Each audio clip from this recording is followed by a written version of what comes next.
أتعس الله مساءكم جميعا، ونشرة أخبار 25 يقدمها لكم سيد أبو حفيظة من استوديوهاتنا في هوليود. نحن نرى الأخبار من وجهة نظرنا وننقلها إليكم. وفي النشرة اليوم: مصر تقوم بتصنيع أول تليفون محمول مصري متخصص في المزداد. مشروع المواطن الدجاجة بين النظرية والتطبيق. شعر صدري بخير، أحدث أغاني نجم الجير. وإليكم النشر. للأسف الشديد خبر سعيد، مصر تقوم بتصنيع أول تليفون محمول مصري. قامت شركة ايجي ميز كول بتصنيع أول تليفون محمول مصري متخصص في الرنات، على أن يكون الرد من خلال رقم سري مكون من 84 رقم. وقد صرح السيد شاحن سايب رصيد مدير عام الشركة بأن حجم التليفون لن يزيد بأي حال من الأحوال عن حجم عدة تليفون البيت. تليفون مزود باللغة العامية وذاكرة تسع حتى 16 رقم، كما أن التليفون مزود بخاصية إمكانية التحدث من خلاله للآخرين.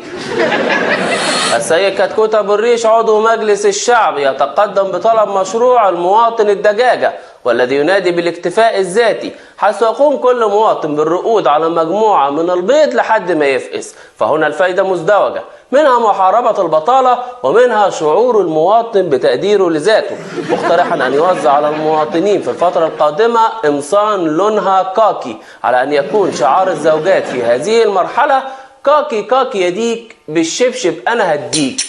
كاكي كاكي يديك بالشبشب أنا هديك. كاكي كاكي يديك بالشبشب أنا هديك. هذا هو شعار المواطنين بعد مشروع المواطن الدجاجة. نزلنا إلى الشارع والتقينا بأحدهم. نتعرف بيك. شمورت ابو منقار، جناح ايمن بنادي التفريغ. راقد بالك قد ايه؟ والله انا راقد يجي بقالي سنتين دلوقتي، راقد قديم يعني على وش مقدم. يعني اوصف لنا احساسك وانت راقد. اولا انا بشكر الاستاذ الدكتور كتكوت ابو الريش على مشروع المواطن الدجاجه، وانا في قمه سعادتي. ما تتخيلش حضرتك قد ايه الواحد حاسس بالفرق من ايام ما كان عاطل لا شغله ولا مشغله، والايام الجميله اللي احنا بنعيشها دي.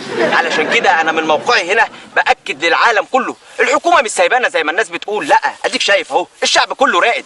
يعني بشكل تقديري كده نقول انتاجك قد ايه من البيض؟ والله انا ببيض حوالي 3 مرات في السنه، وكل مره ببيض 300 بيضه، 150 بلدي والباقي مزارع. تعمل ايه بعد كده؟ ببعت فأس للمصلحة، بتيجي تاخد البيض كله، وأول ما البيض يفقس كتاكيت بيكتبوا 50 كتكوت باسمي، والباقي بيتربوا في الملجأ. واحنا بدورنا بنقدم لكل المشاركين بمشروع المواطن الدجاجة 3 أقفاص دواجن.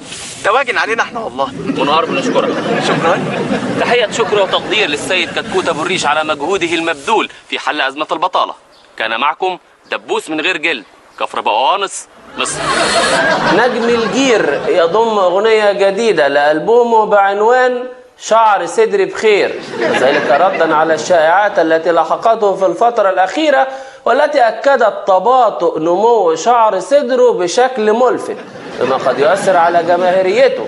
الأغنية كلماتها تقول: شعر صدري بخير، شعر صدري حرير، شعر صدري يغير منه بقيت جيلي، شعر صدري طويل، شعر صدري جميل، لو فردته بميل يوصل لمناخيري، شعر صدري كثيف، شعر صدري مخيف، بس جدره ضعيف وهو كله من خير.